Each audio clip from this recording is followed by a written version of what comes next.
Ben, merci beaucoup, cher monsieur le maire, messieurs les élus, mesdames et les élus, vous tous habitants de cette région que j'aime. Nous sommes venus déjà 3 fois dans cette région depuis 1 mois et demi. Nous aimons beaucoup les gens du Nord, parce que nous sommes des Lorrains, et que nous avons la même histoire, et sans doute une certaine capacité d'être accueillants. Vous savez, je circule un peu partout en France et ailleurs, mais je suis très très frappé par les capacités d'accueil, de gentillesse des gens de votre région. Et ça nous frappe chaque fois que nous venons, et c'est la raison pour laquelle nous sommes contents de venir. Alors ne croyez pas que je dis ça partout où je vais. Il y a des endroits où c'est moins bien, alors on ne dit rien du tout, évidemment. Mais voilà. Les pesticides, qui sont le sujet de ce soir, sont une question à laquelle j'ai consacré beaucoup de temps. J'ai écrit un livre qui est là. J'y ai passé plusieurs mois. Et je suis arrivé à la conclusion que c'était un très mauvais dossier. Quand les pesticides ont commencé à apparaître, c'était après la Deuxième Guerre mondiale, on a considéré qu'ils allaient révolutionner complètement l'agriculture. C'était les débuts de la révolution verte. On est passé brusquement à la chimie agricole. On est passé aussi au mécanisme agricole, aux tracteurs. C'était l'influence des GI qui sont arrivés en France. C'était l'époque du LT. Et effectivement, on a vu les rendements agricoles s'envoler. On appelait ça la révolution verte. Et puis, le premier coup de semonce nous est venu des États-Unis il y a exactement 50 ans.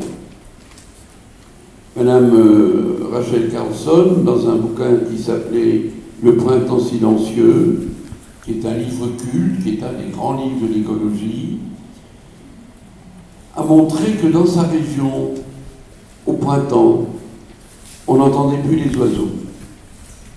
Et regardant les choses de près, parce qu'elle était très observatrice, elle a vu que s'il n'y avait plus beaucoup d'oiseaux, c'est parce qu'il y avait beaucoup d'insectes.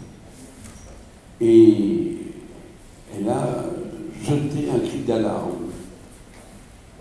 Pendant les 50 ans qui ont suivi, on a vu plusieurs de ces cris d'alarme, et aujourd'hui, on a en gros, merci beaucoup, on a en gros une vision, disons, assez claire des problèmes que posent les pesticides à la fois pour les sols agricoles et pour ceux qui les utilisent ou pour ceux qui les subissent. Alors la conférence de ce soir s'appelle « Un monde sans pesticides, c'est possible ». La réponse à cette affirmation, c'est oui. Oui, un monde sans pesticides, c'est effectivement possible. Alors pourquoi un monde sans pesticides et comment imaginer un monde sans pesticides? Comment y arriver? Le pourquoi, c'est ce que je viens de vous dire. Les pesticides ont aujourd'hui, notamment du point de vue de la santé, une mauvaise réputation. Et malheureusement, cette mauvaise réputation est fondée.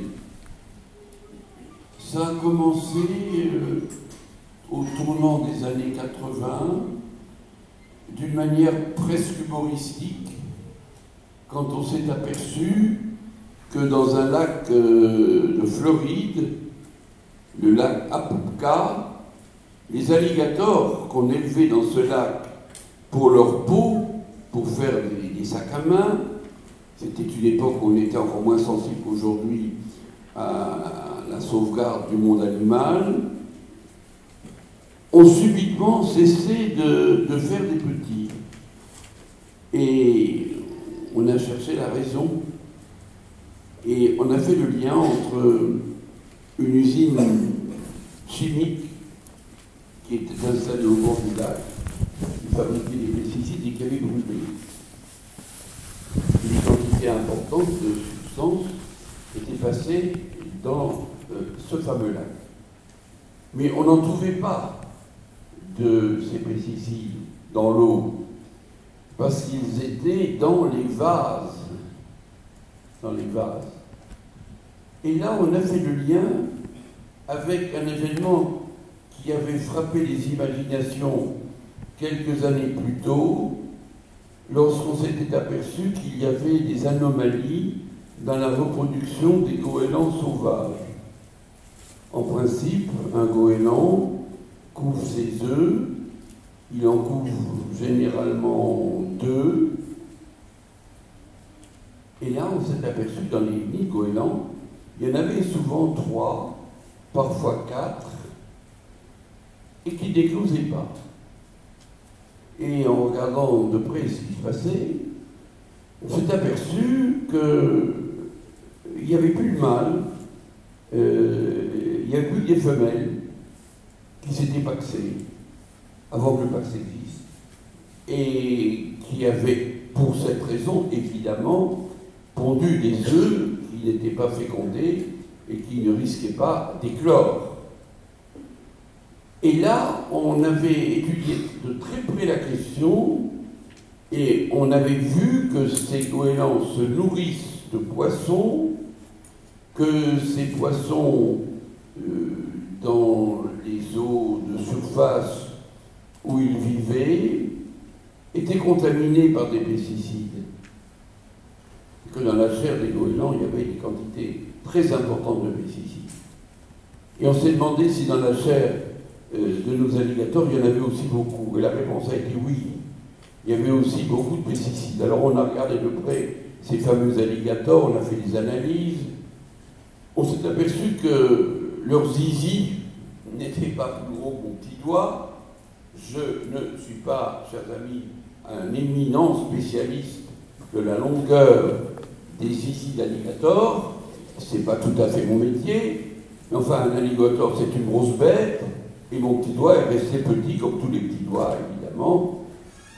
Et puis on s'est aperçu que les mâles n'avaient aucun intérêt pour les femelles.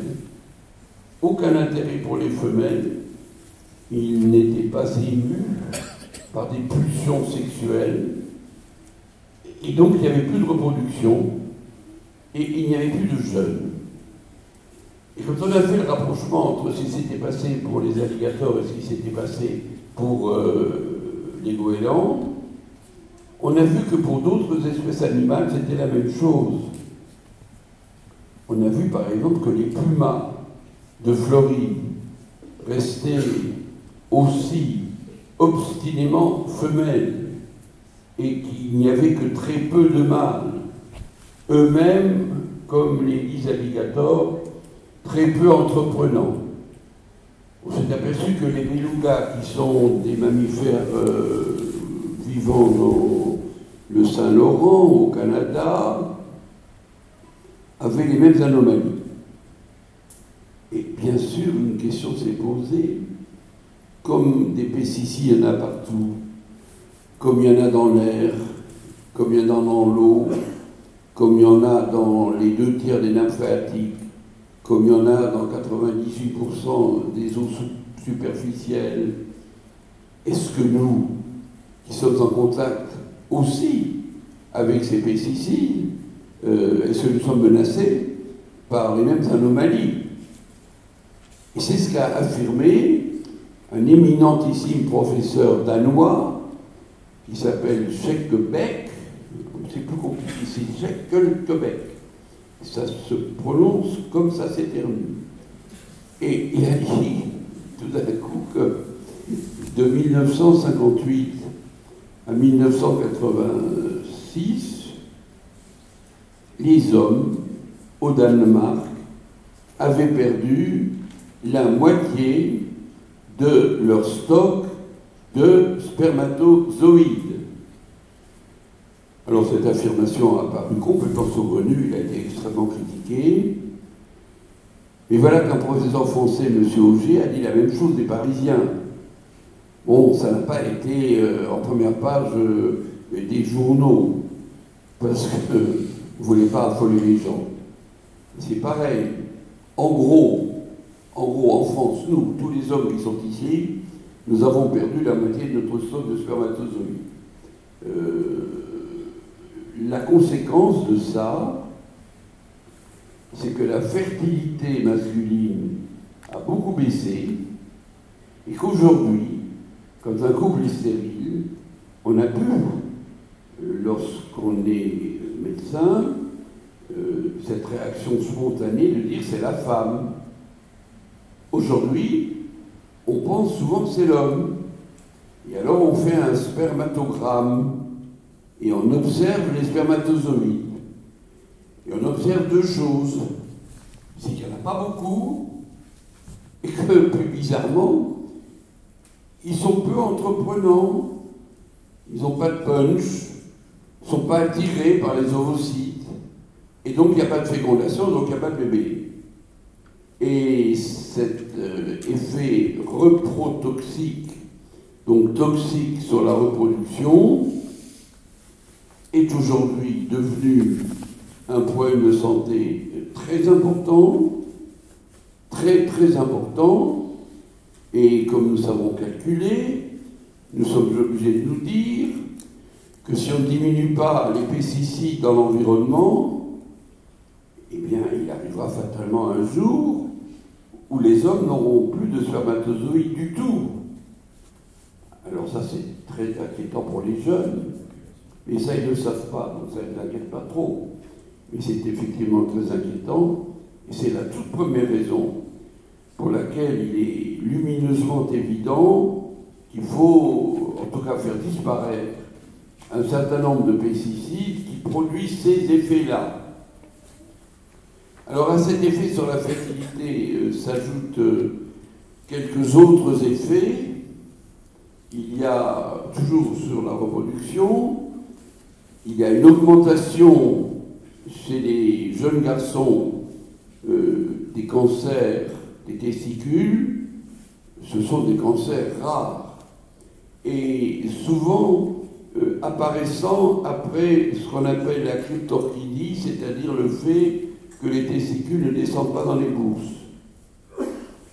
Et puis, une autre pathologie qu'a étudiée le professeur Sultan, qui est un de mes amis, qui est tout à fait étonnant, il y a des anomalies physiques, morphologiques. Une de ces anomalies s'appelle l'hypospadias. Alors l'urtère, dans ce cas-là, l'urtère n'arrive pas à l'extrémité du gland chez les hommes, n'arrive pas jusqu'au méa. C'est-à-dire qu'on ne peut pas faire pipi devant soi. L'urtère arrive à la moitié du pénis et s'ouvre de l'autre côté. Et alors on ne peut pas faire pipi devant, on fait pipi de côté. Donc si vous voulez faire pipi devant, il faut vous mettre de travers, et là vous faites pipi devant. Et cette hypospadias qui suppose une opération chirurgicale, vous notez bien, est aussi un facteur qui peut favoriser l'apparition de cancer des testicules. Voilà. Et puis on s'aperçoit que chez les femmes, il y a aussi des anomalies, que les pesticides passent dans le cordon, qu'ils passent dans le lait, qu'ils passent dans les bébés. Et comme maintenant nous sommes à la deuxième génération, les observations nous apprennent maintenant qu'il y a danger pour les fœtus pendant la gestation et pour les jeunes enfants après la naissance. Pour toutes ces raisons, vous avez bien compris qu'on peut être très inquiet de ces fameux pesticides. Alors il n'y a pas que ça, s'il n'y avait que ça, mais il n'y a pas que ça. Il y a aussi le fait qu'ils ont un effet tout à fait fâcheux sur le système neurologique. La mutualité sociale agricole, qui est la sécurité sociale des paysans, a classé le Parkinson comme maladie professionnelle chez les paysans, Parce que selon les études françaises ou les études américaines, les paysans qui manipulent les pesticides ont de 2 fois à 5 fois plus de Parkinson que la population moyenne. On s'interroge sur Alzheimer. On n'a pas d'études épidémiologiques décisives sur cette question, donc on ne sait pas, mais on a une étude épidémiologique extrêmement intéressante sur des jeunes Mexicains qui habitent dans une région qui s'appelle la vallée de Bonora. Alors il y a une vaste plaine, une immense plaine, et au nord et au sud, il y a les montagnes. Ces montagnes sont recouvertes de forêts. Les plaines sont cultivées avec du maïs en particulier, qui traditionnellement demande beaucoup de pesticides. Et dans les montagnes adjacentes, on n'utilise pas de pesticides du tout, puisque ce sont des forêts. Et on a comparé les populations d'enfants de la forêt et des champs. Et les résultats ont été tout à fait surprenants. Les enfants qui sont de la plaine, qui sont par conséquent touchés par les pesticides utilisés par la culture du maïs, semble-t-il en forte quantité, sont plus agressifs, ont moins de mémoire, et puis surtout, c'est pour ça que j'ai retenu cette histoire que je trouve extrêmement curieuse, ne sont pas capables de dessiner un petit bonhomme. La tête, les 2 bras et les 2 pieds. Tantôt il manque la tête, tantôt il manque un pied, tantôt il en manque 2. Tandis que ceux qui sont dans la forêt, qui n'ont jamais été de leur vie en contact avec des pesticides, dessinent des petits bonshommes, comme tous les petits bonshommes que peuvent dessiner les enfants. Leur mémoire est meilleure et ils ont moins de crise d'agressivité. Alors ceci ne doit pas nous étonner parce que beaucoup de pesticides agissent sur le système nerveux des insectes. Et les systèmes nerveux des insectes et les nôtres se ressemblent. Et si on atteint les insectes en détruisant leur système nerveux, eh bien on est atteint en même temps et par conséquent on prend le risque d'avoir des anomalies comme celle-là.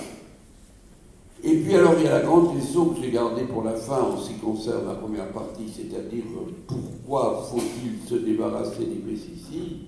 C'est la question évidemment du cancer.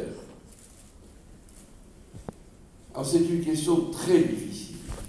C'est une question très difficile parce que pour savoir si tel pesticide peut avoir des effets cancérogènes, il faudrait le tester pendant longtemps. Parce que lorsqu'on est exposé à une substance cancérogène, le cancer peut se déclarer 20 ans, 30 ans après. Donc c'est très difficile d'expérimenter. Et deuxièmement, c'est très rare que dans la nature, il y a un pesticide. D'habitude, on utilise des pesticides différents selon les types de culture et les types de parasites que l'on veut éliminer.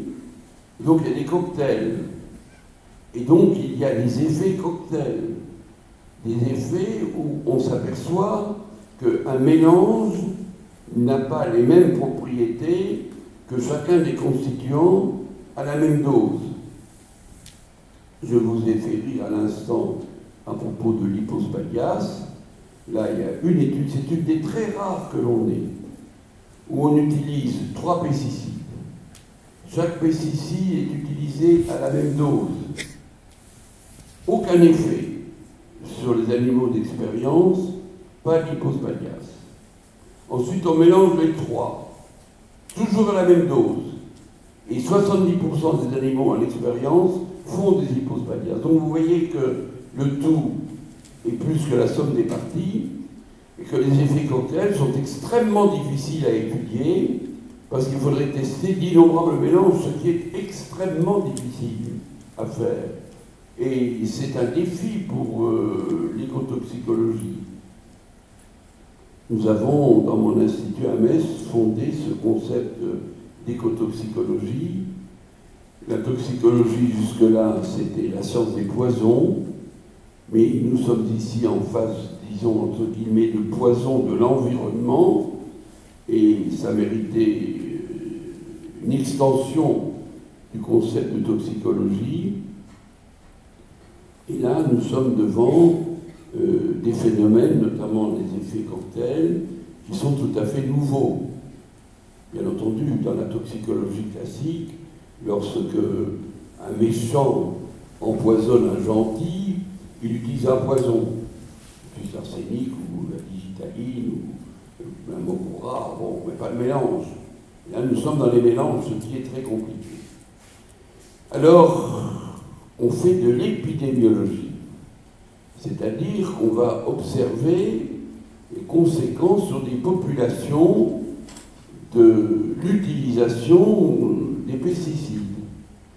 Et on va voir si telle population où les utilisateurs sont repérés et forment une cohorte en expérience manifeste plus de cancer qu'une population moyenne. Les débats sur la question n'en finissent pas. Reprenons-les, si vous le voulez, en marche arrière. Il y a 35 ans, l'Organisation mondiale de la santé a créé à Lyon le Centre international de recherche sur le cancer. Le premier patron, ça a été le professeur Higginson. Il était à peine nommé, il a subitement déclaré 75% des cancers proviennent de l'environnement, et il a précisé de la chimie de l'environnement. Il s'est fait descendre en flammes, naturellement, vous imaginez. Et puis, après lui, la même chose a été dite par notre ami Dominique Bellepomme, que je crois que vous avez entendu ici, qui a lancé l'appel de Paris pour mettre en garde l'utilisation massive d'innombrables molécules mal testées ou pas testées, suspectes en effet d'être toxiques et d'être cancérogènes. Et l'actualité veut que, je crois, aujourd'hui ou demain, je ne sais plus la date exacte, Dominique a relancé un appel de Paris. Il va très loin. Il voudrait qu'on considère l'utilisation de certaines molécules comme des crimes contre l'humanité, parce qu'il y a certaines molécules qui sont en effet dangereuses et qu'on connaît comme dangereuses et qu'on n'a pas retirées des marchés. Donc voilà, cette idée petit à petit s'impose. Mais en 2007, l'Académie de médecine a déclaré qu'il n'y a pas 1% des cancers qui sont liés à l'environnement. Ce qui était stupéfiant.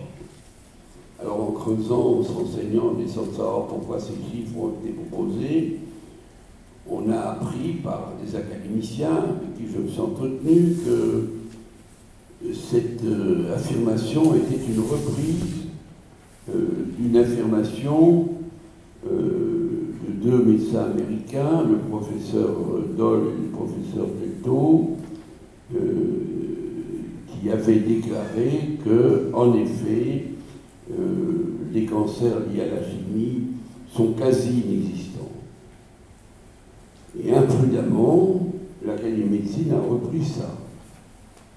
En réalité, le professeur Doll était quelqu'un qui travaillait chez Monsanto et qui a fait sa carrière en disant, en affirmant que l'utilisation des défoliants au Vietnam fabriqués par Monsanto n'avait provoqué aucun effet pathogène dans la population. Ce qui était gros comme une maison. Personne ne pouvait croire ça, puisqu'on a des observations, on sait très bien qu'on a déclenché beaucoup de cancers, beaucoup de pathologies avec les défoliants. Alors aujourd'hui, on en arrive à, comment dirais-je, des idées plus raisonnables, et on considère aujourd'hui que la chimie et celle des pesticides en particulier contribuent à la montée vertigineuse, chers amis, vertigineuse des cancers. Il y a de plus en plus de cancers. Il y a de plus en plus de cancers parce que on les diagnostique mieux qu'avant, mais aussi parce que des expositions déjà très anciennes produisent maintenant l'apparition de la maladie. Dieu merci, on réussit à guérir un cancer sur 2. Mais quand on vous dit qu'un homme a une chance sur 2 d'avoir fait, de faire ou de faire plus tard un cancer de la prostate, bah, c'est effrayant. Et quand on vous dit qu'une femme sur 3 a ou aura un cancer du sein, c'est effrayant aussi. Comme les paysans qui manipulent les pesticides et les techniciens qui les manipulent sont les plus exposés, la Mutualité sociale agricole a lancé une grande étude qui s'appelle l'étude Agrican, cancer des agriculteurs, et les premiers résultats sont probants. Il y a une augmentation nette des cancers de la prostate, il y a l'augmentation des cancers du sang, pas très importante, l'augmentation des cancers de la peau, pas très importante non plus, mais il y a 2 à 3 fois plus de cancers du cerveau, de tumeurs du cerveau.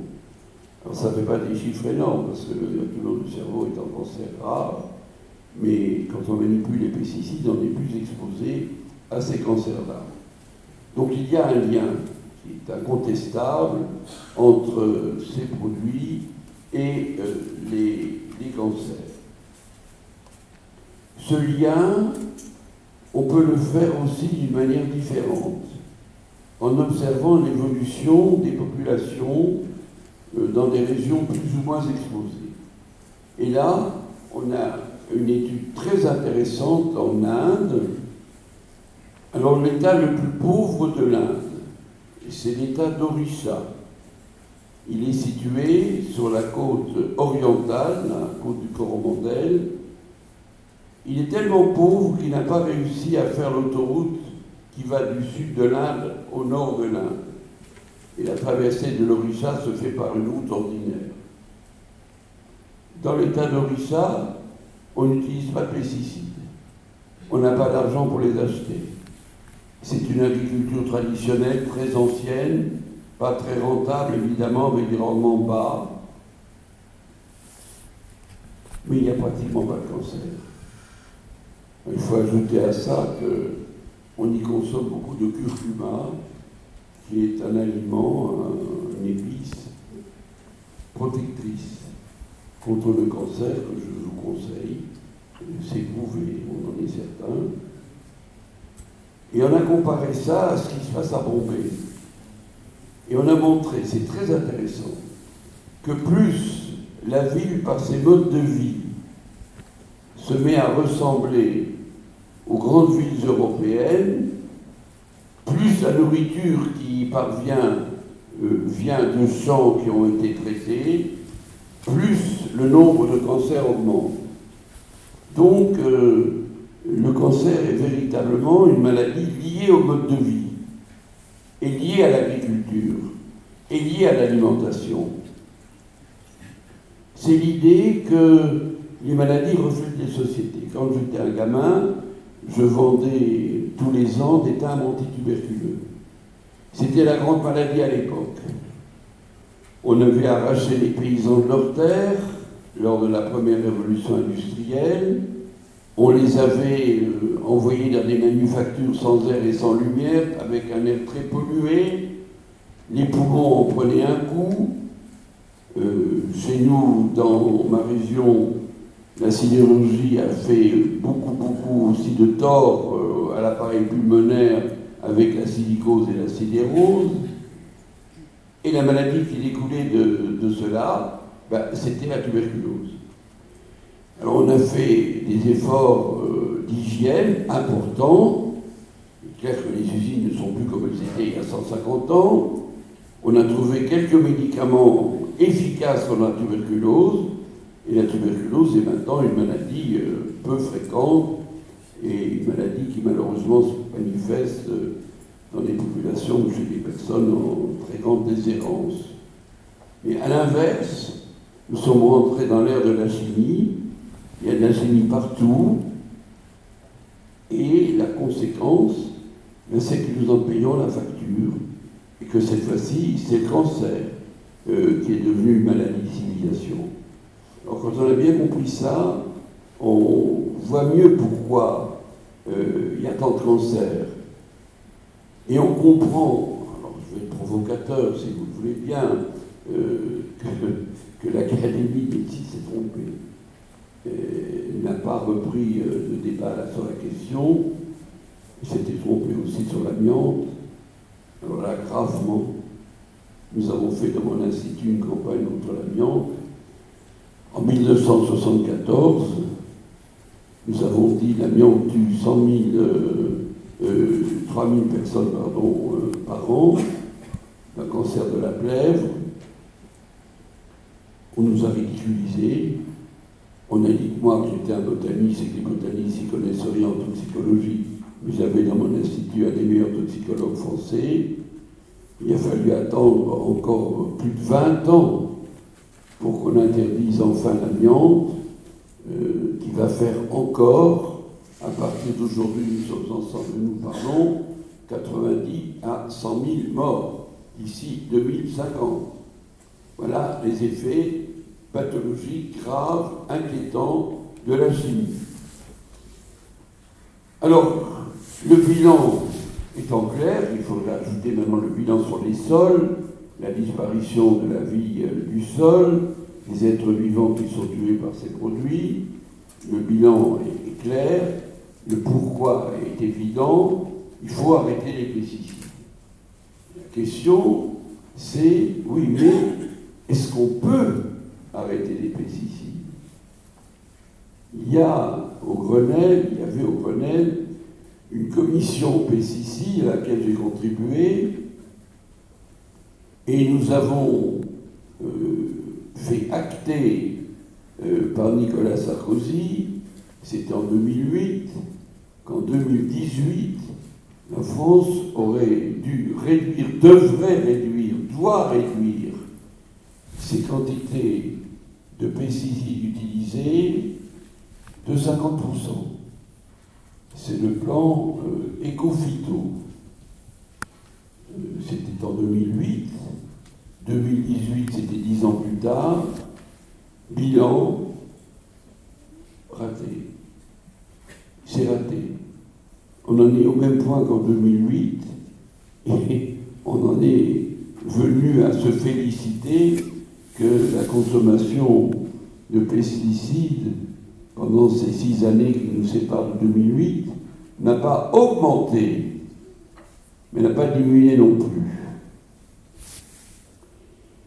Alors, voilà, on dit oui, mais en Allemagne, ça a augmenté. Mais comme l'Allemagne en consomme beaucoup moins que nous, c'est moins sensible, il est très difficile de réduire les consommations de pesticides. C'est très difficile. Pourquoi est-ce très difficile? C'est très difficile parce que ça paraît une solution quasi miraculeuse. On fait un spray avec un produit, et puis ça marche. Et puis on est débarrassé des bestioles qui parasitent les cultures.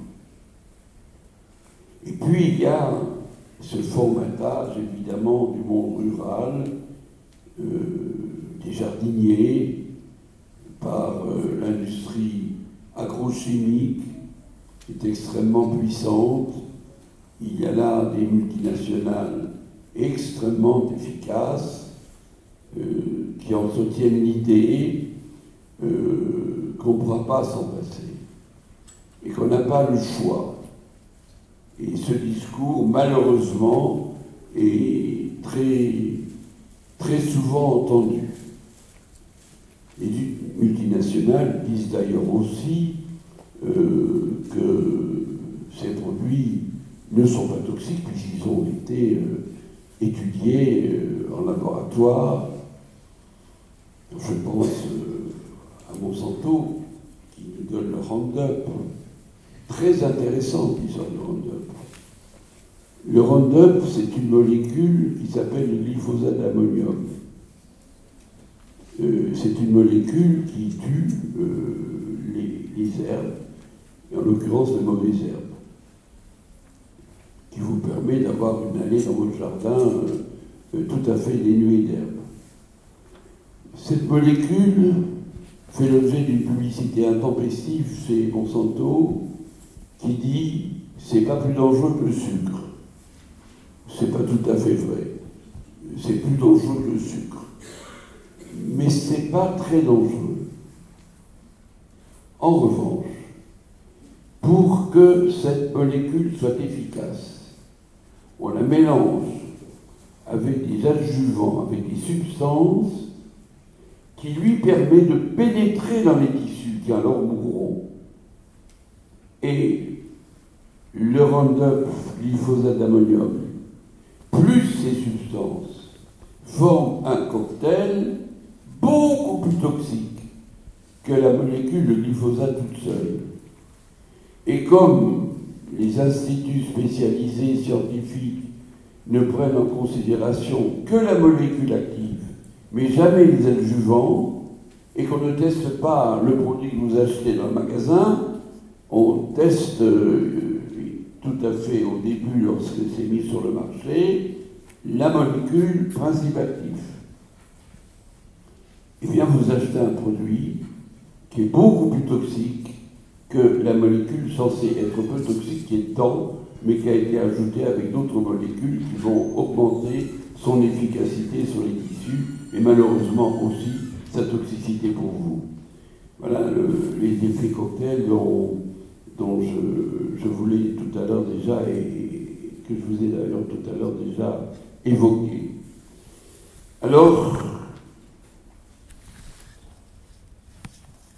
comment va-t-on réussir à s'en passer? Eh bien, chers amis, je crois qu'on va s'en passer. Et je crois qu'on va s'en passer pour plusieurs raisons.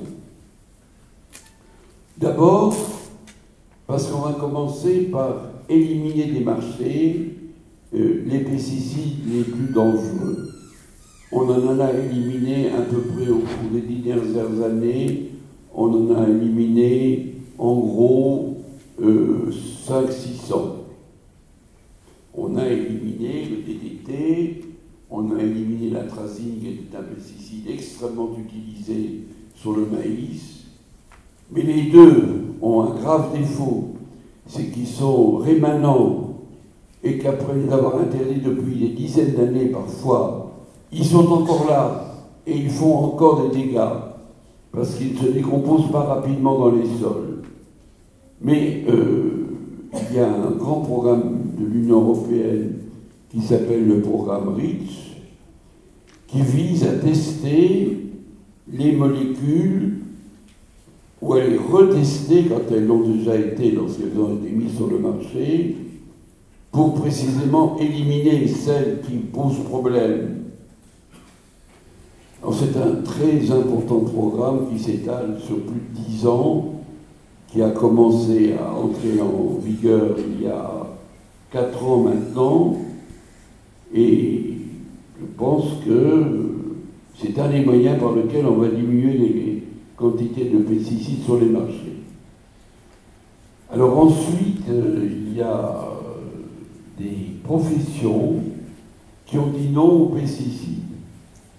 Par exemple, les spécialistes des espaces verts urbains qui ont une charte entre eux de faire maintenant 0 pesticides. Et dans la plupart des grandes villes, cette charte est en œuvre et on considère qu'ils arriveront, ou qu'ils sont sur le point d'arriver à réduire de 10% les quantités totales de pesticides utilisés. Ce qui, entre parenthèses, montre que dans le monde agricole, c'est en augmentation, puisque dans le monde des espaces verts, c'est en diminution, et qu'on est pratiquement stable. Et puis il y a le bio. Alors le bio, c'est intéressant, parce que le bio nous montre qu'on peut s'en passer. C'est bien ce que font les paysans bio. Ils s'en passent, effectivement. Malheureusement, au Grenelle de l'environnement, nous avions eu aussi de grandes ambitions pour le bio. Mais ces ambitions n'ont pas été non plus satisfaites, puisque nous devrions être actuellement à 5 à 6% des surfaces agricoles en bio, et nous sommes péniblement à 3%. Donc nous n'avons pas là non plus atteint les objectifs. Pourquoi n'avons-nous pas atteint les objectifs? Parce qu'il n'y a pas eu d'aide suffisante pour le passage du conventionnel au bio. Parce que la politique agricole commune n'a pas investi de moyens dans ces reconversions. Parce que le bio est moins subventionné que le maïs. Et que par conséquent, il faut être assez héroïque pour passer au bio. Mais je pense que là aussi, ça va changer. Parce que là, il y a une bonne nouvelle. Très bonne nouvelle.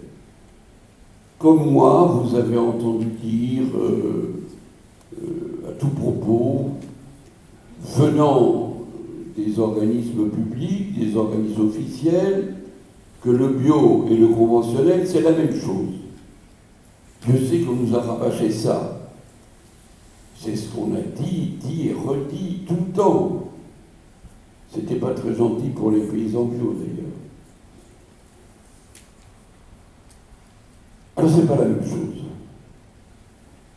Et maintenant, nous bénéficions d'une étude américaine qu'on appelle une méta-analyse et qui fait une synthèse de plusieurs milliers d'études publiées sur le bio dans le monde entier, qui dit que le bio et le conventionnel, c'est pas du tout la même chose. Petit 1, c'est pas la même chose pour les sols. Le bio respecte les sols, il respecte la vie biologique des sols. Admettons que nous n'utilisions plus du tout d'engrais et de pesticides du jour au lendemain, les rendements des grandes cultures s'effondreraient complètement et très rapidement, parce que la vie biologique des sols est diminuée, parce que la chimie a éliminé beaucoup de micro-organismes des sols et la vie biologique a été fortement réduite. Deuxièmement, sur le bio, il n'y a pas de pesticides. Alors là, nous avons toute une collection d'études, il y en a beaucoup, et c'est pratiquement toujours les mêmes résultats. Si vous achetez des fruits ou des légumes bio, peut-être qu'il y aura des petites traces de pesticides si ces légumes ont poussé sous le vent et que des pesticides ont été apportés par le vent. Mais ce seront des quantités infimes, bien inférieures évidemment à ce qui reste sur une plante qui a été copieusement arrosée. Vous devez savoir que quand vous achetez une pomme non bio, elle a été arrosée entre 20 et 30 fois, c'est-à-dire tous les 3 jours pendant 3 à 4 mois. Il reste généralement des traces. C'est donc la deuxième raison. Les pesticides ne sont pas sur le bio.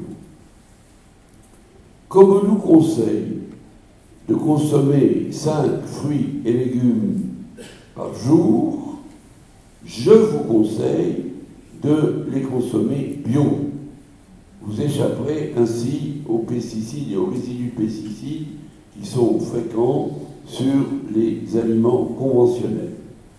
Troisièmement, très intéressant, dans les produits bio, il y a moins d'eau, il y a plus de nutriments.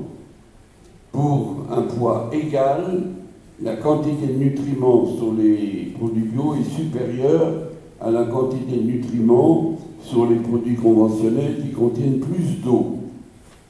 Quatrièmement, les nutriments spécifiques des fruits et légumes, ceux justement qui sont à l'origine du fait qu'on vous conseille d'en manger 5 par jour. Ces nutriments, ce sont des antiradicaux libres.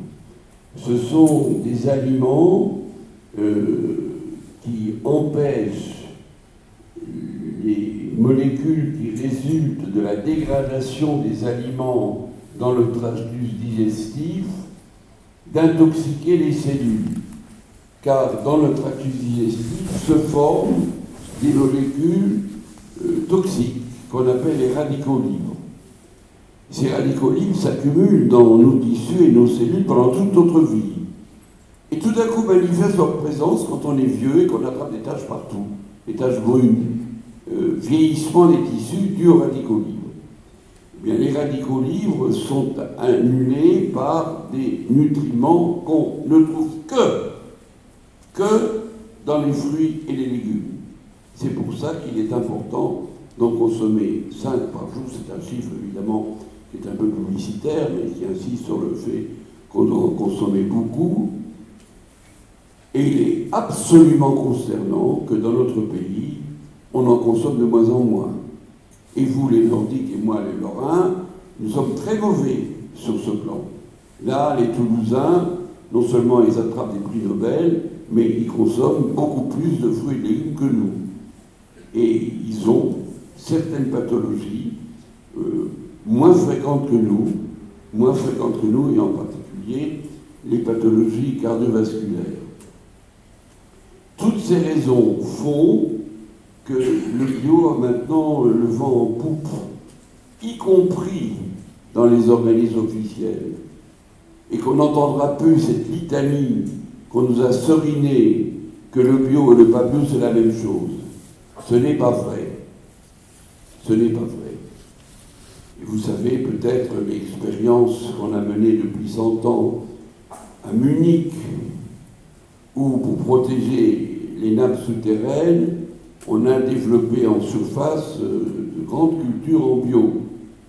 Et on a pu avoir des eaux qui sont dénuées complètement de pesticides, évidemment. Et ce modèle a été repris ensuite par la plupart des fabricants d'eau minérale dans notre propre pays. C'est vrai à Vitel, c'est vrai à Evian, c'est vrai ici, c'est vrai partout. Pour qu'une eau minérale soit sûre et qu'elle ne contienne pas de pesticides, il faut du bio en surface. Et c'est ce qu'a fait New York.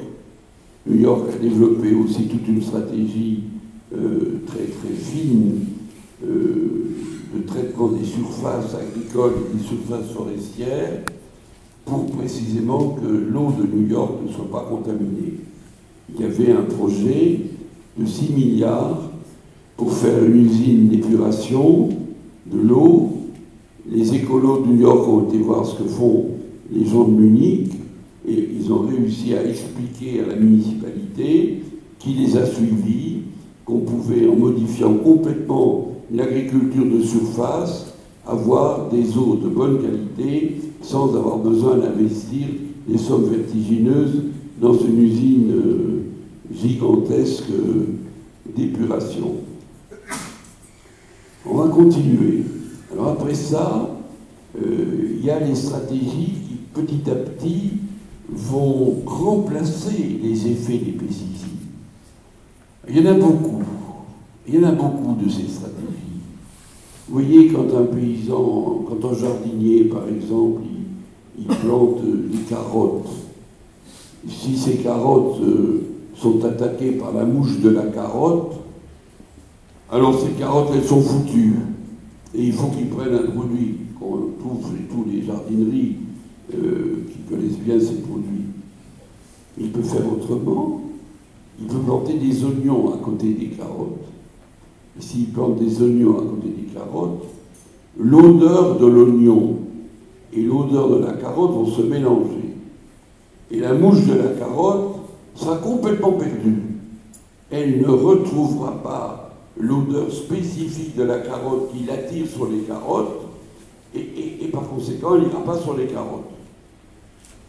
L'odeur de la carotte va faire perdre aussi les pédales aux tripes, c'est comme ça qu'il s'appelle, de l'oignon, qui ne retrouvera plus l'odeur pure de l'oignon qui l'attire tant, parce que cette odeur sera mélangée à l'odeur de la carotte, et que ces insectes sont très spécifiquement attirés par une odeur précise.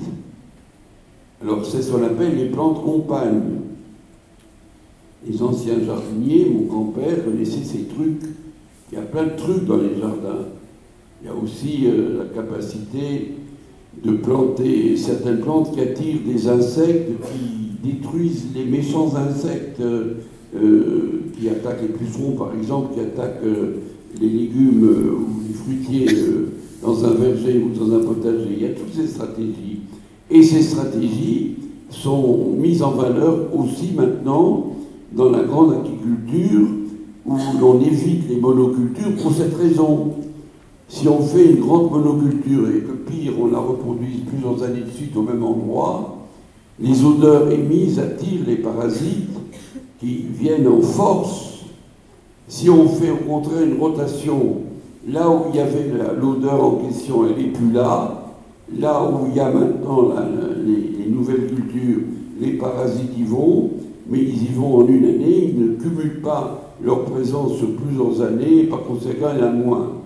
C'est une stratégie aussi qui est développée dans la grande agriculture et dont on parle de plus en plus comme une des stratégies destinées à diminuer les quantités de pesticides utilisées. Et puis alors, il y a des stratégies extrêmement subtiles. J'ai un ami au muséum qui est professeur d'écologie et qui est un spécialiste des symbioses, c'est-à-dire comment les plantes vivent les unes et les autres ensemble pour se rendre des services mutuels.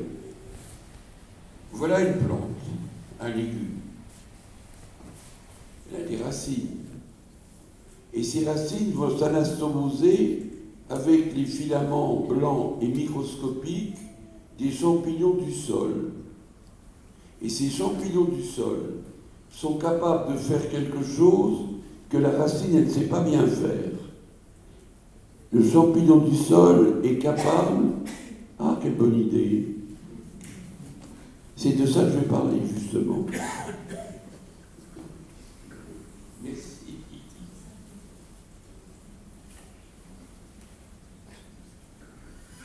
Le champignon du sol est capable d'aller puiser dans le sol. Ils sont répandus sur des grandes surfaces, les champignons. Ces filaments, il y en a partout. Ils vont puiser des sels minéraux dont la plante a besoin. Et ces sels minéraux, ils vont les rabattre sur les petites racines. Et quand les sels minéraux vont rentrer dans les petites racines, la sève ascendante va les faire monter dans les feuilles. Et là, se fait la synthèse de la matière vivante. Quand vous plantez une graine, ça pèse 1 gramme, et quand vous prenez la carotte qui en résulte, ça en pèse 200 ou 100. Donc il y a eu une synthèse de matière vivante. Et cette synthèse de matière vivante, elle a utilisé ces sels minéraux, et surtout les phosphates. Pourquoi surtout les phosphates? Parce que les phosphates, ça fait partie de l'ADN, et que tous les animaux et toutes les plantes fabriquent de l'ADN. Et si une plante ne reçoit pas les phosphates du sol pour faire son ADN, elle crève. Elle ne peut pas exister. Aucun être vivant ne peut exister sans son ADN qui est son programme de développement et de fonctionnement. Alors la plante se trouve dopée par le champignon. Eh bien, Marc-André, qui est un copain, a une étude que je trouve absolument saisissante. Il a ensemencé des spores de champignons sur des plantations de conifères. Il a une plantation de conifères où il a mis des spores de champignons, et une plantation de conifères où il n'a pas mis de spores de champignons. Eh bien, là où il a mis des spores de champignons, le rendement est de 100% plus élevé que dans l'autre plantation, parce que les champignons ont dopé la croissance des plantes. C'est ce qu'on appelle l'effet mycorhize. Myco, c'est le champignon, et rhize, c'est les racines. C'est le lien entre le champignon et la racine. Donc vous voyez qu'il y a là des stratégies tout à fait nouvelles et qui sont tout à fait intéressantes.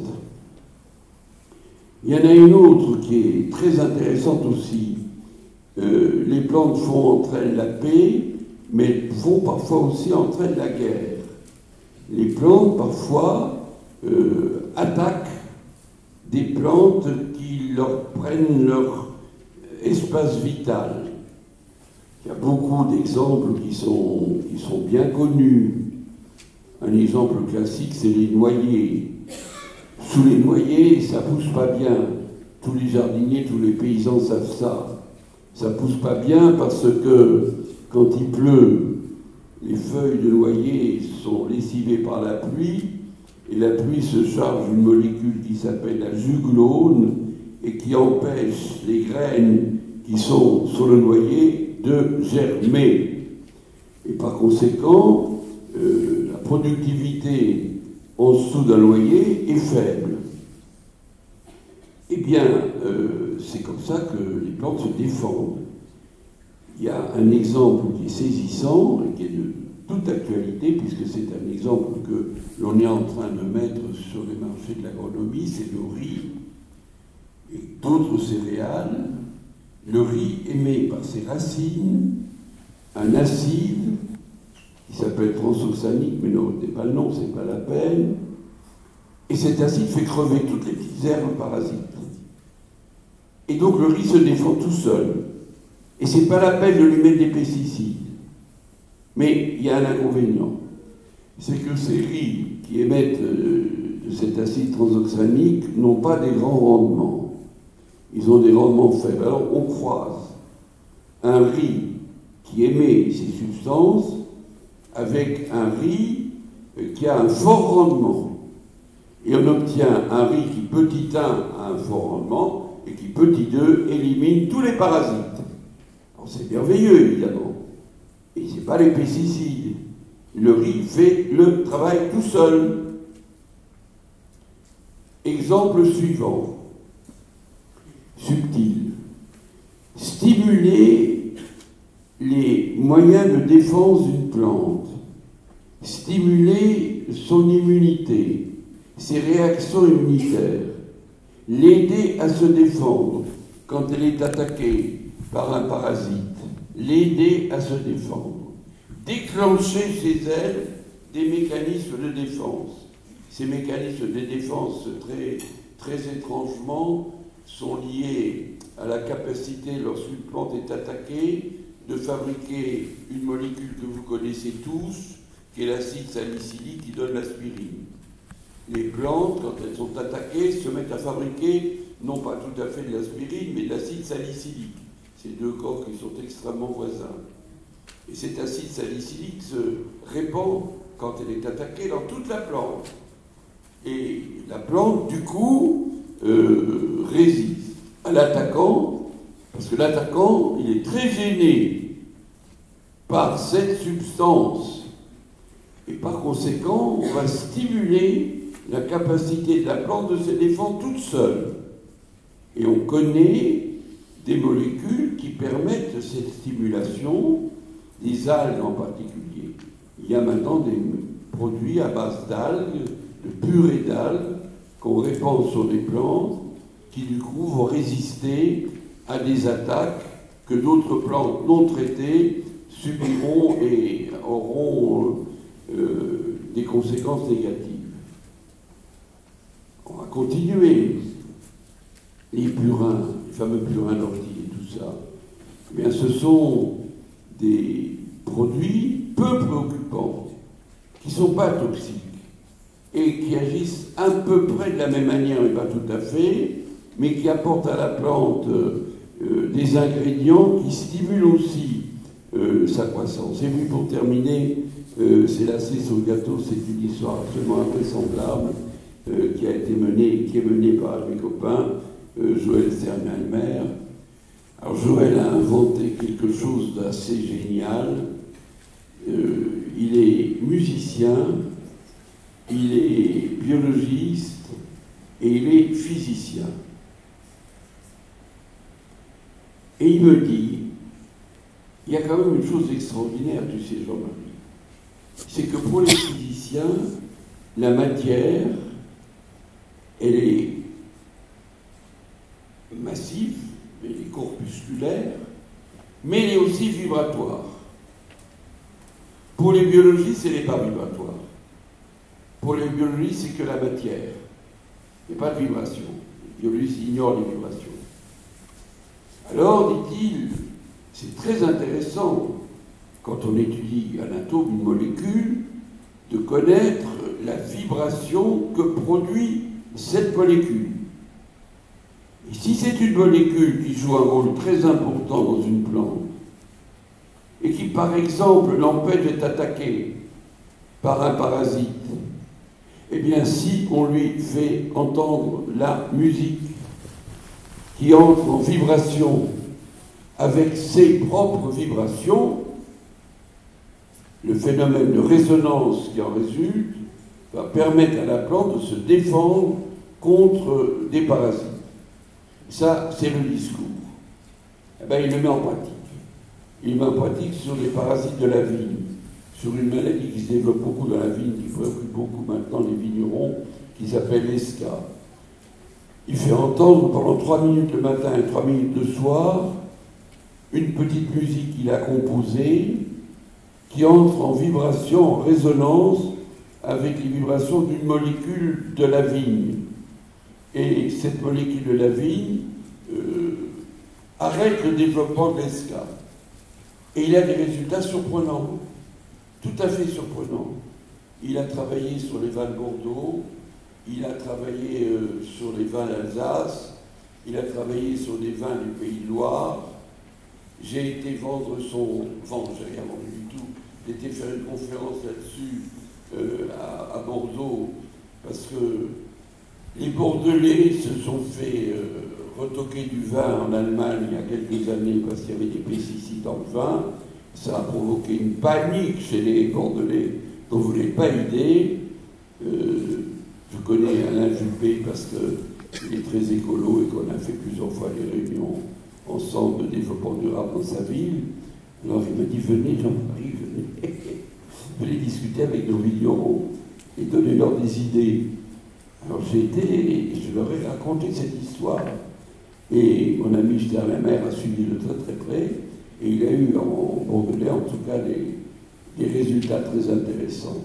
Mais vous voyez que tous ces exemples que je viens de développer, les uns après les autres, sont très intéressants. Pourquoi sont-ils très intéressants? Parce qu'ils supposent de notre part un autre type de contact avec la nature. Jusqu'à présent, nous sommes dans les cides, pesticides. Je tue les pestes. Les pestes, c'est tout ce qui est négatif pour les plantes. Herbicide, je tue l'herbe. Insecticide, je tue les insectes. Fongicide, je tue les champignons. Acaricide, je tue les acariens. Et infanticide, je tue les enfants. Et homicide, je tue les humains. Je tue. J'élimine en tuant. En médecine, il y a les anti-infectieux, les antigrippaux, les antibiotiques, évidemment, les anti-allergiques, les antidouleurs. Eh bien, on va passer à une autre étape de l'histoire de nos rapports avec la nature, et on va aller dans le sens de ses propres possibilités à elle. Et on va stimuler tous ces phénomènes que nous avons passés en vue très vite. Tous ces phénomènes, on va les stimuler. on va permettre à la plante de se défendre mieux, d'être mieux aidée par d'autres plantes, d'avoir des moyens d'autodéfense. On va promouvoir la nature par des produits qui sont des produits pro. Et en médecine, ça sera pareil. Si vous avez la grippe, prenez de l'Echinacea. Ce sont des extraits de plantes qui stimulent l'immunité et qui vous permettent de mieux vous défendre et qui nous viennent des Indiens d'Amérique. Et beaucoup de recherches maintenant en médecine vont dans le sens de la recherche de médicaments qui stimulent nos moyens de défense. C'est tout à fait nouveau. C'est la même tendance en médecine et en agronomie. Et dans tous les cas, ce sont des stratégies qui visent à renforcer le terrain. Alors vous voyez que ceci nous invite, chers amis, et ça sera la conclusion, à aller vers des types de rapports différents avec la nature. Il faut penser autrement. Alors c'est très long. Arriver petit à petit à penser autrement, c'est très long. C'est ce qu'on appelle les changements de paradigme. Il faut du temps, mais il faut aussi de la conviction, et il faut de la volonté. Et il faut enfin se rendre compte que la nature, ça n'est pas seulement la loi de la jungle, c'est pas seulement la loi du plus fort, c'est pas seulement la lutte pour la vie, c'est pas seulement mangez-vous les uns les autres, c'est pas seulement ça la nature. On va reprendre, si vous le voulez bien, l'exemple du petit champignon. Dans l'histoire du petit champignon qui amène les phosphates à la plante, ça n'empêche pas que le champignon, il a des problèmes, lui. Parce qu'il est dans le sol. Il ne voit jamais le soleil. Et puis par-dessus le marché, il n'a pas de chlorophylle. Alors il ne sait pas fabriquer de la matière vivante, il ne sait pas faire. Donc, pour vivre, pour lui, ça serait compliqué s'il ne se mariait pas avec la plante. Parce que quand il est marié avec la plante, il lui amène des phosphates. Mais la plante, elle, lui ramène des sucres qui sont fabriqués dans les feuilles et qui descendent par les sèves. Et ça donne ceci. Le champignon amène de l'eau minérale et la plante lui apporte du sirop. Ils se nourrissent mutuellement par les éléments dont ils ont besoin. C'est ce qu'on appelle une symbiose. C'est une coopération. Vous pourrez prendre un deuxième exemple, très intéressant. Il y a en Afrique du Sud des antilopes qu'on appelle les koudous. Ce sont des bestioles qui se nourrissent d'acacias, les acacias étant les arbres les plus répandus dans les savanes.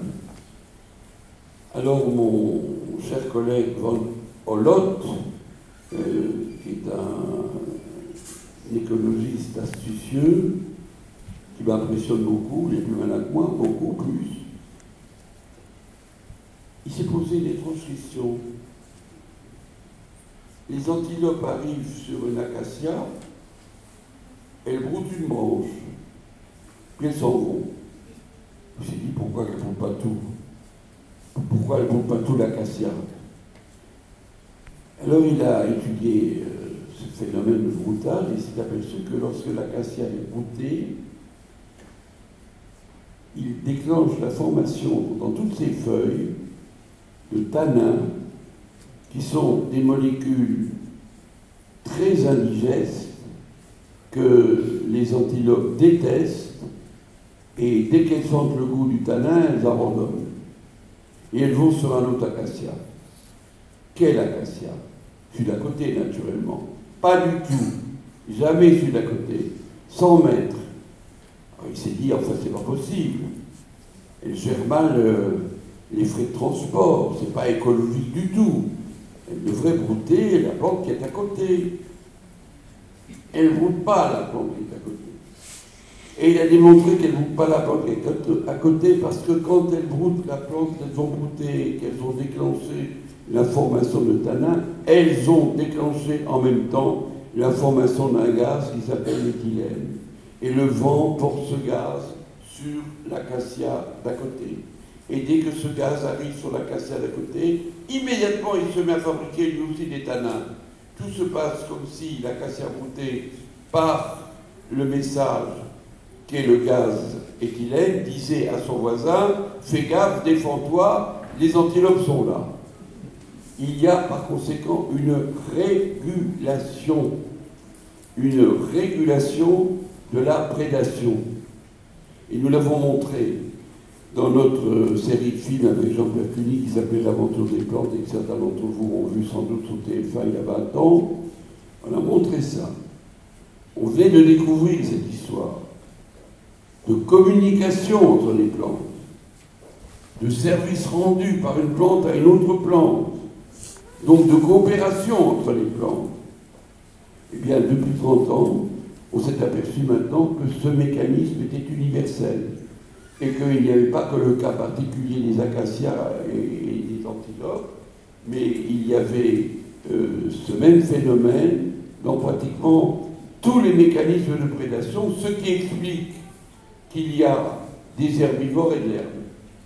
Parce que s'il n'y avait pas de régulation, les herbivores auraient mangé toute l'herbe, seraient tous crevés, et nous ne serions pas là aujourd'hui pour en parler, parce que la nature se serait autodétruite. Il y a dans la nature une régulation. J'ai été très frappé de ce prix Nobel. Il parle de la régulation dans l'économie. On ne la voit pas beaucoup. Il serait bien inspiré d'aller expliquer ça à nos gouvernants, parce qu'il y a de la régulation dans la nature. Et notre relation à la nature doit devenir aussi une relation de coopération.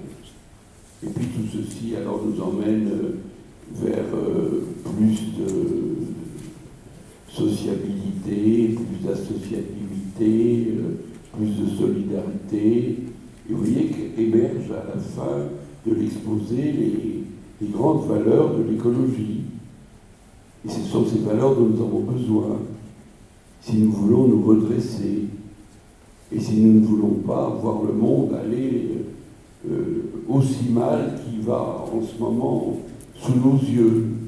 Il y avait un ornithologue américain qui s'appelait Macmillan, il a vécu il y a pétant 200 ans. C'était un homme qui aimait beaucoup les oiseaux. Et il a été effrayé parce que les pionniers américains qui fonçaient vers l'ouest le tiraient sur tout ce qui bouge. Ils tiraient sur les bisons. Ils faisaient des cartons. Ils tuaient 100 bisons d'un coup. C'était acquis, en tuait plus. Pas pour les manger, pour les tuer. Et il était horrifié de ça. Parce que les Indiens aussi étaient horrifiés. Les Indiens, ils tuent un bison, ils mangent tout, et ils tuent ensuite un autre bison. Alors ils tiraient aussi sur les Indiens, naturellement ça donne tous les films de cow-boys, et puis ils tiraient sur ces grands oiseaux que sont les condors, et il a voulu sauver les condors, et il a eu ces phrases merveilleuses, il a dit « il faut sauver les condors ». C'est pas tellement que nous avons besoin des condors, c'est que nous avons besoin de les sauver, parce que pour les sauver, il faut développer des qualités de sensibilité humaine dont nous aurons besoin pour nous sauver nous-mêmes. Il a dit ça il y a 200 ans. C'est très très beau. Et quand je fais des conférences à des jeunes, comme je l'ai fait il y a 3 semaines à Lille, j'évoque toujours la règle d'or. La règle d'or, c'est une phrase. Ne fais pas aux autres ce que tu ne veux pas qu'ils te fassent à toi. C'est une phrase étrange. Elle est présente au mot à mot dans les textes sacrés de toutes les spiritualités d'Orient et d'Occident, c'est extraordinaire, sans aucune exception. Sans aucune exception. Et dans le christianisme, elle est à l'endroit parce que Jésus dit ce que vous voulez que les autres fassent pour vous, faites-le vous-même pour eux. C'est la même idée. C'est très beau. Et je dis ça aux jeunes. Parce que les jeunes, ils ne savent plus à quoi se raccrocher. Il n'y a pas de repère, vous le savez bien. Ça, c'est un repère fort. À quoi on peut se référer dans la conduite de son existence.